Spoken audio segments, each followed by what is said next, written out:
exactly 7 years since me and Sonnie Badu sat down in his house in London and we talked about him as a person, we spoke about childhood, we spoke about how strict his parents were as a child growing up. 7 years on, he's a multi-award winning gospel singer. So many awards from BEFTA to Gooba, amongst others. And today we're going to talk about what he's been through, challenges, memories, and what is happening now with Sonnie Badu. Sonnie, welcome back. Thank you very much. Thank you very much. I've been waiting for your invitation for a very long time. It's been a while, Sonnie. It has. It's been a while. Yeah. But just to kind of recap for some people that don't really know who Sonnie Badu is and how he actually got into gospel music. I know that at the age of 18, something happened to you. Yeah. And that kind of was a life-changing experience for you. I want you to share that. Well, I was in GANGSTER, Ghana Secondary Technical School in Takoradi. I was heavily into the cadet, into the martial art team, and then I was a footballer, and then I was an assistant entertainment prefect as well, so a jack of all trade. Definitely. So when you say footballer, were you a striker, defender? I was a winger, a left winger. Okay. I started from school, like JSS Outside Academy, and in fact, GANGSTER picked me. One of the reasons why they picked me was because of the football. And from Form 1, I went straight into the team. And I was doing quite well, very active everywhere. And then one of the sixth matches, you know, when you do the match pass and everything, I wasn't feeling too well. I was not myself. And I'm the bubbly type, you know, so we knew something was wrong. And one of the times that you got to take salutes and then go to the higher ranking person and then bang, that was it. I kind of passed out. Wow.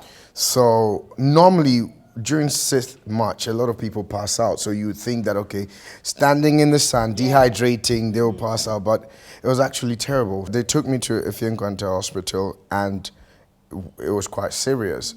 They wanted to admit me that night, but I didn't want to stay at the hospital, so they injected me here and there, both. I mean, I couldn't even walk. What we heard was that bed that I laid on, someone died on when I left. You know, so they took me back into school, and what was happening is I couldn't breathe. When I coughed, it felt like a knife was being stabbed inside of me. I didn't know what was wrong. Prior to that, I was a gangster. Literally, I've done every bad thing, or I did every bad thing you can think about in school. Not really proud of it, but I'm happy I did, because my father also did the same, you know. So I used to mock the SU people, you know. It's them ones that when they're going to school, you're just literally thinking, what the hell is wrong with you? You know, you punish the Form 1s who want to go to church and everything. So when that happened, I knew that something was wrong with me because I hardly get ill. Then I wanted to go back to Accra, which is 4 hours, and they wouldn't give me the permission to go. So I just told my friend, you know what? I feel like I was going to die. So let me rather die at home than die here. I mean, it was very serious. So from Takoradi to Accra is 4 hours, and I had to carry this Milotin. And every time I coughed, I had to, you know, spit inside. And I was begging not to cough because, Charlie, the pain inside of you was too much. How I got to Accra, I don't know. When we got home, my father saw me and he literally dropped a glass because it was like, what's going on? Well, that same sickness or that same infection had killed a doctor who was my father's friend. So mom came and we rushed me to hospital, and the doctor was like, I didn't know. 4 hours and go in the next 4 hours. So what? You know, so I was admitted in the hospital, and that was when I felt, you know what, God, let me just do this. Spare my life. Don't let me die. And I vow to you never to let this voice go on a secular album. I'm just going to do Jesus throughout.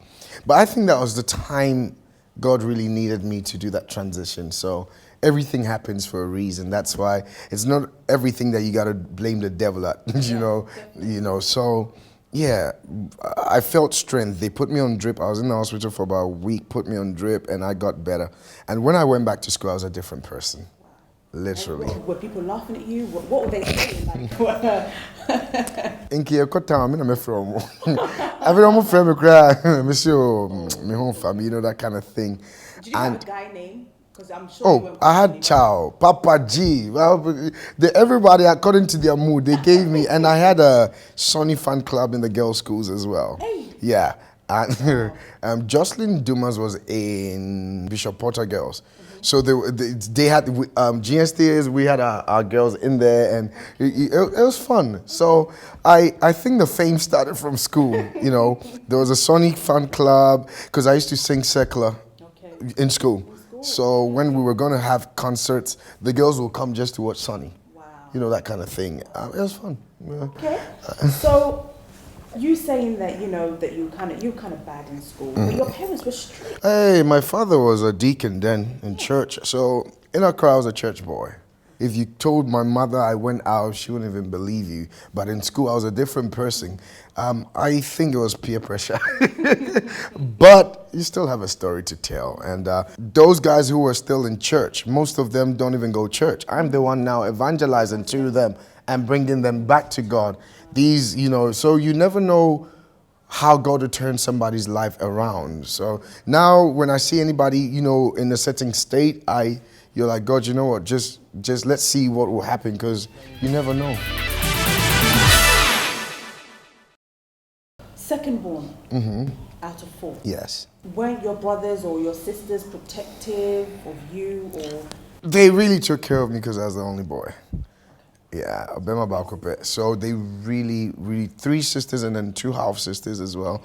And they really took care of me. You know, my mother literally would every birthday of mine, she would make sure that it was well celebrated. She would bring cakes, you know. My mother really spoiled. That's why I don't joke with my mother, because I really remember everything she did for us. I remember when one time we needed money in school, you know how it is. So I had to call my mom and pretend I was ill. But she didn't tell me she was going to come. Tell me, call town, dada. Whoa. Or she shared me and mom vowed never to step in GANGSTERs from when I was in Form 1, and mom never came there again. Are you serious? Yes. Yeah. Because they were me my admin here ska on. So me my Felix FS catcher, mommy send me yare. So on so ya kana no so it's not until plan 9 year. Yeah. To buy me town cry. Da me yeah. She said what me happy, and mommy never came. But every weekend she would send EMS via. They had a motorcade. They would send the food, and yeah, so we're well taken care of. Yeah. 2007. Gospel album. Yes. First came out. Lost in Your Glory. How did you manage to put, you know, such a beautiful album together? That was your first one. It was a huge challenge. A lot of people don't know what I've been through. If you don't know the end of your story, you would mess up how it starts. You'd mess up the beginning, because if I was to look at how everything was going on or went on, I would have said, you know, forget it. Let me give you an example. We wanted to do a live recording, went to see a friend who was good in this area. Then on the day of the live recording, he doesn't show up. Now we had advertised for everybody to come. This man doesn't show up. So we had to Charlie, what we rehearsed, because we spent so much money then on that live recording. Now we realized that we had to change everything. TA recording, that job literally was useless. It was useless. Now we had spent about 40,000 then. Wow. 2007. We were heavily into properties as well. Remember that time? Yeah. So that means I was here at SARKODIE studio recording. So we went to see Kwame. So many things I've learned. I learned it from Kwame, and it took a year to record this album. The first time I got to Kwame's place, he said, "Oh, you guys want to record?" Okay. Kwame started playing some of the songs. He said, "Sing, let me hear you." I was thinking I wanted to sing. I sang. Kwame said, "You're not ready to record. You're not good enough." He told me straight in the face. That's why one of the things I'm writing down when it comes to music, be honest with some people. Yeah. He told me, "You're not good enough." Salmon cow. I got so offended. Wow. I looked at him, but something said, just keep quiet and listen to Kwame. Take this number, there's a voice trainer, go and see her for 4 months and come back to me after 4 months. When I go back after 4 months, he played the 2 and I thanked him. Wow. You know, and this is, that's why it's very important to have mentors, people who you look up to and you listen to, because now everybody wants to be on the fast track, everybody wants to be on the social media, everybody wants to be on YouTube, everybody wants to be known. Yeah. But they don't know, they're not ready to go through the hard work or ready to get the real knockout, like you're not good. This is not good. Everybody gets emotional behind what they're doing, so, and that's where the problem is. Sometimes it's passion though. Yes, but when it comes to music, it's not you that buys your song. People buy it. So it's very important to listen to the right people. So I went back, Kwame started recording, and one song could take, like Baba, I sang Baba, I'm not exaggerating, over 350 times. Kwame said it's not good enough. 350? Sing it again. Kwame, me pacho. I'm not listening to you, Sonnie. Sing it again. It got to a time, he put it on record and just left and said, keep singing. That time, I was insulting him in my head. But this time, I want to say thank you, Kwame. Wow. I literally felt, Kwame, what's wrong with you? I didn't mean to you know. Yeah. But Kwame is one of the greatest mentors you can ever come across. Great music. And what really touched me with Baba is everything you hear was natural. One of the times it was raining heavily and Kwame said, hold on, fixed his mic, opened his window, pulled the microphone out, and that was what captured the rain. The rain? Yes. Yeah, it was not an effect from the keyboard. It was, I was there. Kwame said, shh, don't move. And then he stretched the mic, and that rain, that sound you hear in Baba, it was natural. I saw Kwame's hand. Kwame played the whole thing, over 80 times. People are saying, I gotta change it. And you know, you're so desperate that you're like, Kwame, please, we are. And it pays to wait. This is all I'm trying to tell people. It pays to wait. This song alone is what took me to limelight. Yeah. Now, 7 years after, you go anywhere, they just want you to see Baba. They'll fly you first class because they want to hear you sing that song that you suffered for. So it's been a great experience. That whole album took a year, but that was what shot me up to limelight. Having had to sing Baba 350 times, how important do you think vocal lessons is as a musician?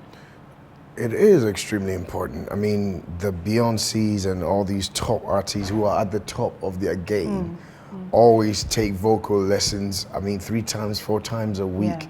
That's how it is. If you want to be better, you have to keep training at it. Nobody can sit there and say, yeah, I'll keep doing it. You get rusty. And music keeps going. Different things keep coming. So you just have to be at the top of your game. And there's an amount of sacrifice you have to do. Yeah, so. Because I know you're very religious when it comes to live band. Everything has to be live. Yeah. You're not into recorded and singing over it. No, it's very important to take your career serious. Yeah. People can say, or you say, but later on they'll say, I respect you for what you did.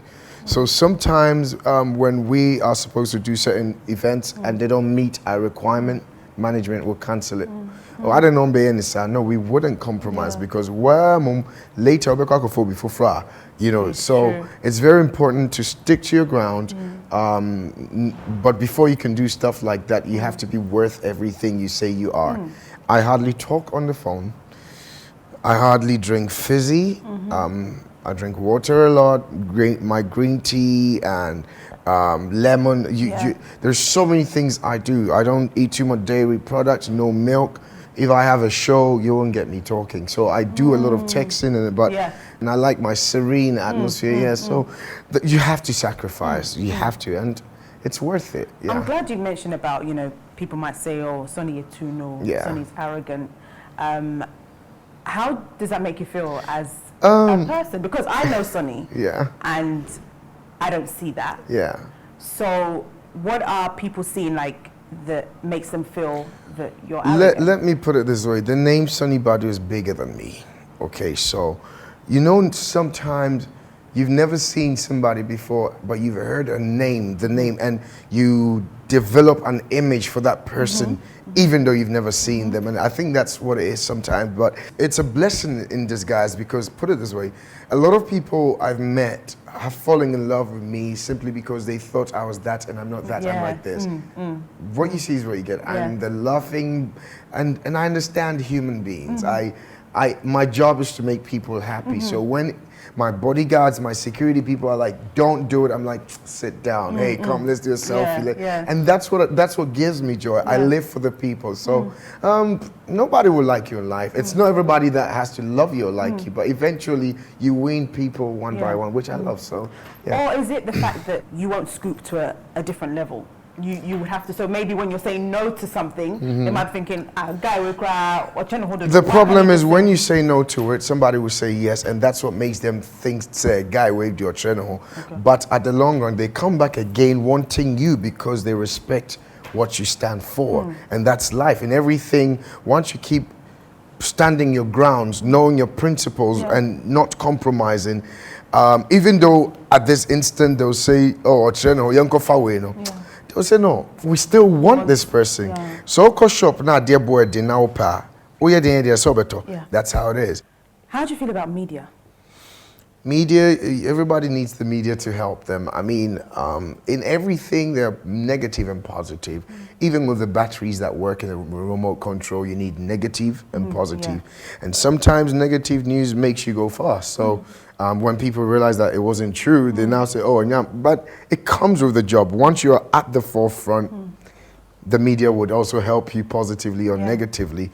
That's their job. So, so I respect them and I love them so much. Okay, I mentioned the media because on the 23rd of August was a beautiful day for Sonnie Badu. Yes. A date that Sonnie Badu will never forget.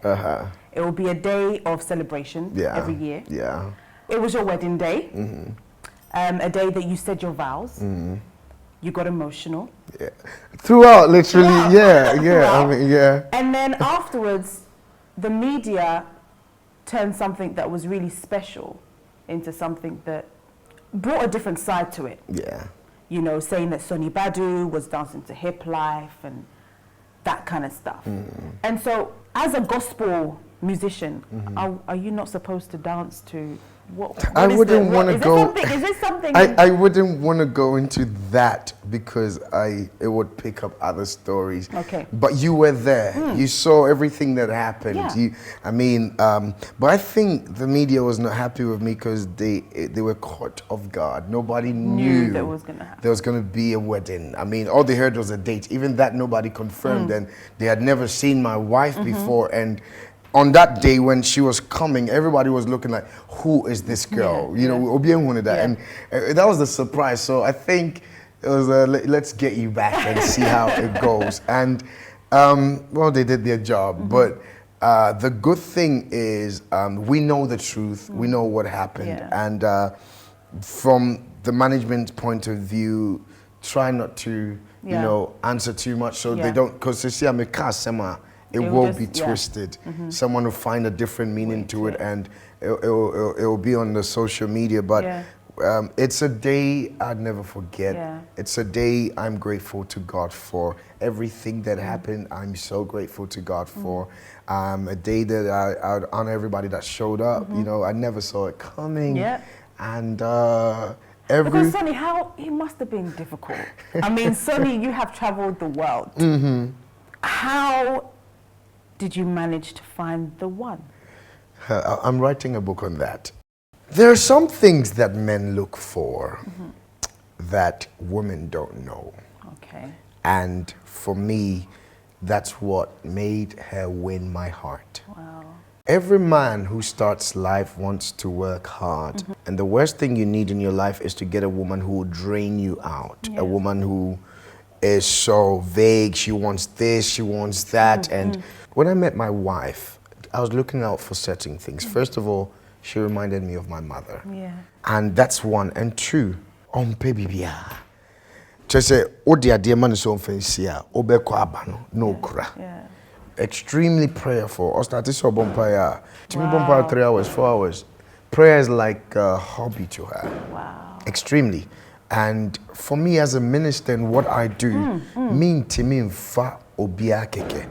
Wakwaba, you need someone to grab you and pray for you, pray with you, agree with you. Into Jumana me and into made me aware of the kind of person I need to choose.